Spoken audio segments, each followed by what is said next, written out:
paggunita sa Semana Santa. Pansamantalang mawawala sa himpapawid ang Radyo Pilipinas, Radyo Publiko. Simula April 17, Huwebes Santo, hanggang April 19, Sabado de Gloria. Magbabalik kami sa regular broadcast sa April 20, Linggo ng Pagkabuhay. Isang ligtas at mapayapang Semana Santa sa ating lahat. Radyo Publiko, Servisyo, Pangbayang, News Nationwide. Balitang pambansa. Sa ulo ng ating pinakamalawak na pagbabalita. Ang radyo ng Pilipinas. Radyo Pilipinas. Balitang mahalaga sa bawat mamamayan. Radyo ng Publiko. Radyo Publiko. Nag-uugnay ng pamahalaan sa sambayan ay inyo ring mapapakinggan sa 104.3 FM band. Magkaisa, tulungan para sa pag-unlad ng ating bansa. Radyo Pilipinas. Radyo Publiko sa 104.3 The Capital. Ang ating mga programa at serbisyo para sa mamamayang Pilipino. Ibabahagi natin mula alas 6 ng umaga hanggang alas 12:30 ng tanghali. Monday to Friday sa 104.3 FM band. Radyo Pilipinas, Radyo Publiko, and The Capital. Ang boses ng Pangulo. Sabay na maghahatid ng serbisyo sa mamamayang Pilipino in the new era of collaboration. Basta mula sa iba't ibang bahagi ng bansa. Radyo Pilipinas, Radyo Publiko sa 104.3 The Capital. Pinangunahan ni Pangulong Ferdinand R. Marcos Jr. ang paglulunsad ng Agri-Puhunan at Pantawid Program sa Mindanao para bigyan ng tulong ang ating mga magsasaka na itinuturing na isang haligi ng ating ekonomiya. Sa ilalim ng Agri-Puhunan at Pantawid Program, maaari na po kayong makahiram ng puhunan hanggang 60,000 piso sa mababang interes na 2% kada taon. Bukod rito, siniguro rin ng Pangulo na buo ang suporta ng pamahalaan at binigyan din na ang bawat isa ay may pagkakataong maging maginhawa ang pamumuhay sa bagong Pilipinas. Sa panahon naman ng pagtanim hanggang sa pag-aani, makakatanggap din po kayo ng tulong pagtawid na nakakahalaga ng 8,000 piso tuwing unang linggo sa loob ng 4 na buwan. Mamamahagi rin po kami ng Interventions Monitoring Card o IMC. Sa tulong nitong IMC, mabibigyan po kayo ng input credit upang makabili kayo ng dekalidad, abot kayang farm input mula sa ating DA accredited na mga merkado. Mamamahagi rin po tayo ng mga makinaryang pangsakahan na inaasahan, mapapalakas, mapapataas pati ang inyong ani at ang inyong kita. Para sa iba pang mga balita at impormasyon, manatiling nakatuto.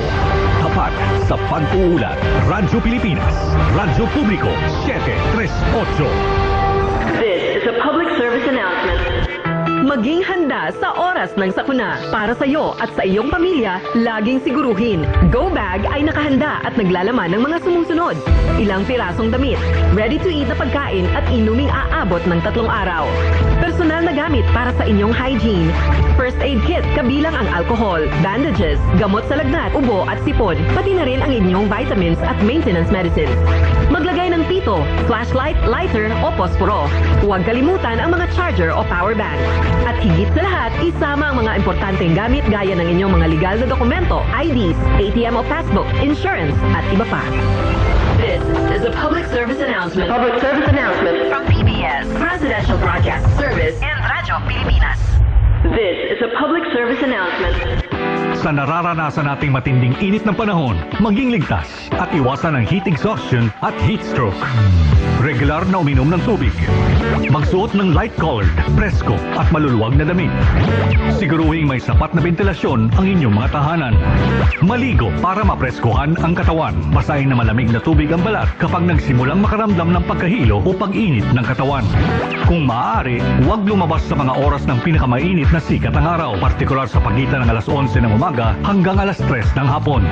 Kung lalabas naman, ay magdala ng payong, pamaypay o minifan, face towel at huwag kalimutan ang inuming tubig.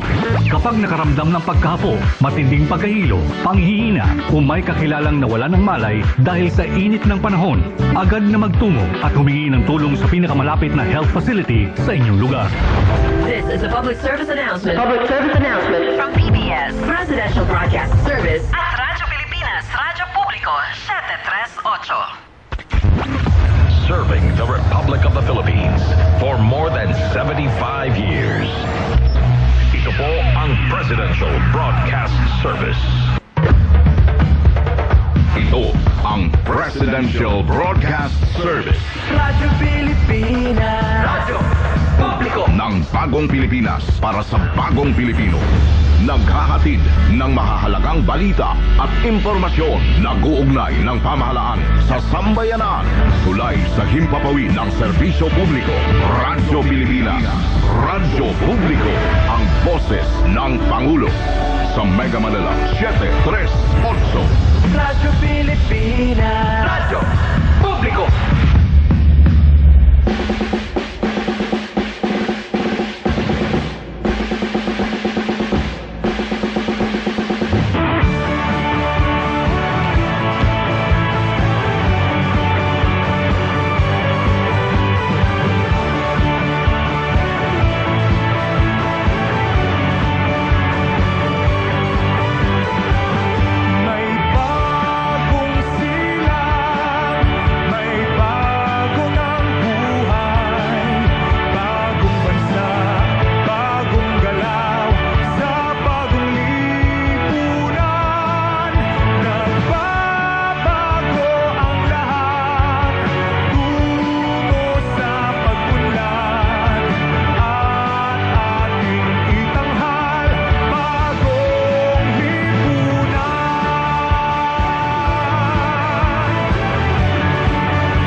Tayo sa pagtatapos ng ating pagsasahimpapawid sa araw na ito. Ito ang Presidential Broadcast Service Radyo Pilipinas. Radyo Publiko 738.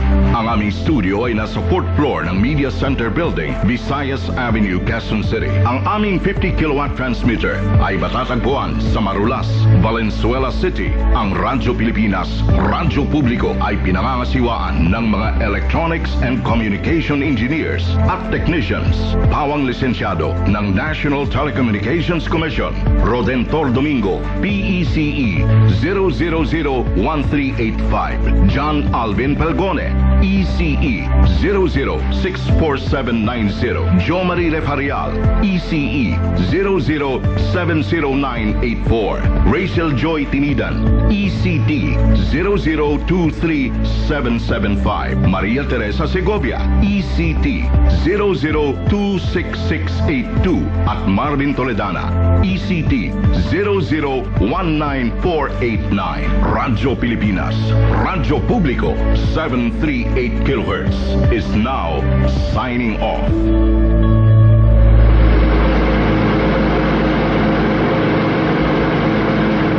Bayang magiliw, perlas ng silanganan, alab ng puso, sa dibdib mo'y buhay.